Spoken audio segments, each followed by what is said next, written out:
अंग महाजनपद की संस्कृति, शिक्षा, आध्यात्म और व्यवसाय को विश्व मंच देने वाला एन न्यूज लाइव, जहां हर बात होती है मुद्दे की। एन न्यूज लाइव, बात मुद्दे की। नमस्कार, मैं अंजना और आप देख रहे हैं एन न्यूज लाइव। आइए एक नजर डालते हैं आज की बड़ी खबर पर। जिला कृषि विभाग परिसर में आयोजित 3 दिवसीय प्रमंडल स्तरीय उद्यान प्रदर्शनी सह प्रतियोगिता का आज सफलतापूर्वक समापन हो गया। समापन के अंतिम दिन किसानों के उत्साह और उपलब्धियों का उत्सव देखने को मिला। चयन समिति के मूल्यांकन के आधार पर कुल 179 किसानों को उनके उत्कृष्ट प्रदर्शन के लिए सम्मानित किया गया। इसमें 62 किसानों को प्रथम, 60 किसानों को द्वितीय और 57 किसानों को तृतीय पुरस्कार प्रदान किए गए। सभी सफल प्रतिभागियों को प्रशस्ति पत्र के साथ सम्मान राशि देकर प्रोत्साहित किया गया। मौके पर जिला उद्यान पदाधिकारी मधुप्रिया ने किसानों को संबोधित करते हुए कहा कि औद्यानिक खेती के माध्यम से किसान अपनी आय में किस तरह बढ़ोतरी कर सकते हैं, इस पर विशेष ध्यान देने की आवश्यकता है। उन्होंने आर्थिक उन्नयन के लिए आधुनिक तकनीक और बाजार से जुड़ाव पर जोर दिया। वहीं जिला कृषि पदाधिकारी प्रेम शंकर प्रसाद ने किसानों को समेकित कृषि प्रणाली अपनाने के लिए प्रेरित किया, जिससे कम लागत में अधिक उत्पादन और स्थायी आमदनी सुनिश्चित की जा सके। समापन समारोह के मुख्य अतिथि सहायक समाहर्ता जतिन कुमार ने अपने संबोधन में कहा कि आधुनिक खेती, तकनीक और नवाचार ही भविष्य की कृषि की दिशा तय करेंगे। इस अवसर पर अंकिता कुमारी, पौधा संरक्षण पदाधिकारी सुजीत कुमार पाल, सहायक निदेशक अभियंत्रण निशांत कुमार सहित अन्य पदाधिकारी मौजूद रहे। कार्यक्रम में बड़ी संख्या में किसान और कृषि उद्यमियों की भागीदारी ने आयोजन को सफल बनाया।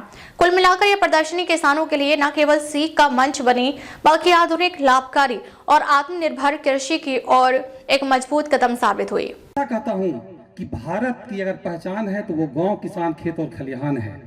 ये गांव, किसान और खेत और खलिहान हमारी विरासत है, हमारी धरोहर है। इस विरासत और धरोहर को हमको बचाने का हम लोग का परम दायित्व बनता है। अगर आज अमेरिका की बात करें तो वो हम लोग डेवलप्ड जरूर है, लेकिन हमारे जो उत्पाद हैं, कई से उत्पाद हैं जो अमेरिका में बहुत हाई डिमांड है। उसमें जो हॉर्टिकल्चरल क्रॉप, उद्यानिक क्रॉप की बात करते हैं, जो कि हमारा जर्दालू आम आज अमेरिका तक पहुंच गया है, कई देशों में गया है। तो हम कहीं ना कहीं ये भाग्यशाली धरती से हम लोग को काम करने का मौका मिला है। तो सबसे पहले तो मैं ये कहूँगा कि हमारे जो किसान हैं हमारे लिए भगवान हैं, और वो भगवान के प्रतिरूप हैं, प्रतिबिंब हैं। मैं उनका पूरे हृदय से सम्मान करता हूं और उम्मीद करता हूं कि भागलपुर की जो भाग्यशाली धरती है उसमें आप लोग इस मिट्टी से सोना उगा रहे हैं, इसको और आगे बढ़ाएंगे और हम लोग देश नहीं दुनिया में इसको नाम को बढ़ाएंगे, करेंगे, ताकि भागलपुर का नाम पूरे विश्व के मानचित्र पर दिखे और इसका नाम का एक अलग पहचान हो।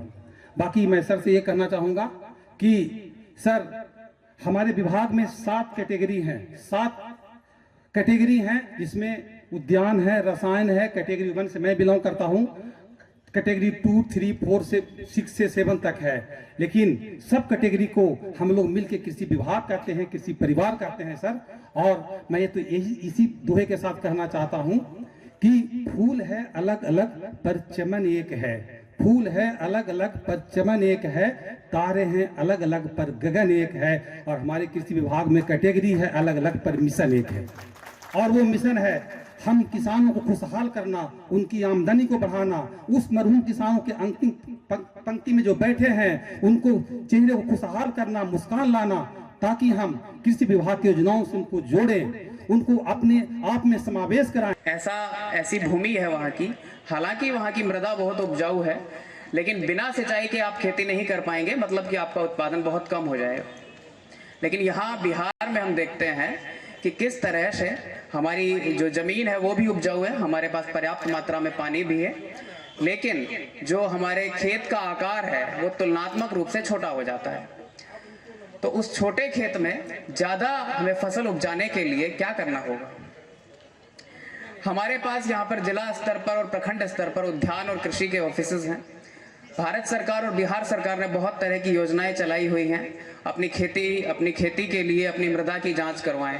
उस जांच के बाद जो उसके लिए एसेंशियल फर्टिलाइजर्स हैं, जो रासायनिक उर्वरक हैं, उन रासायनिक उर्वरकों को किस तरह से मृदा को दिया जाए, किस अनुपात में दिया जाए, वो सब हम एक जो हमारे पास सरकार द्वारा प्रदत्त जो सिस्टम है उसके थ्रू हम करा सकते हैं। लेकिन हम इसमें पीछे रह जाते हैं कि किसान भाइयों को ये पता नहीं होता है कि कहाँ से इसकी जांच कराई जाए, उस जांच के बाद क्या किया जाए।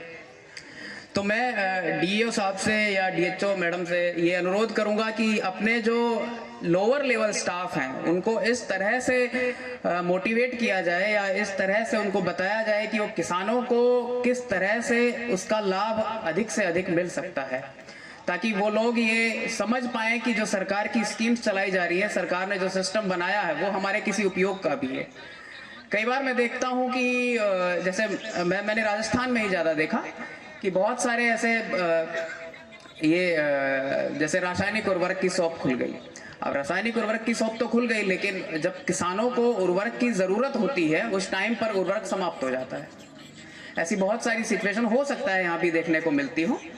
तो हम ये भी अपने तरफ से इंश्योर कर लें कि जिस तरह से किसानों को बीज की ज़रूरत है, जिस तरह किसानों को किसी भी सिस्टम की ज़रूरत है, कोई भी मशीनरी चाहिए, उसके लिए भी हमारी सरकार की तरफ से बहुत सारी योजनाएं चलाई जा रही हैं। या फिर जब उत्पादन हो जाता है तो उत्पादन को घर तक ले जाने के लिए, उसका स्टोरेज करने के लिए, उसकी मार्केटिंग करने के लिए, मंडी में बेचने के लिए, ये सब जो सिस्टम बनाया गया है ये फुल प्रूफ रहे, किसी तरह की किसान को कोई समस्या नहीं है। आज प्रमंडल स्तरीय उद्यान प्रदर्शनी और सह प्रतियोगिता का समापन था और इस अवसर पर जो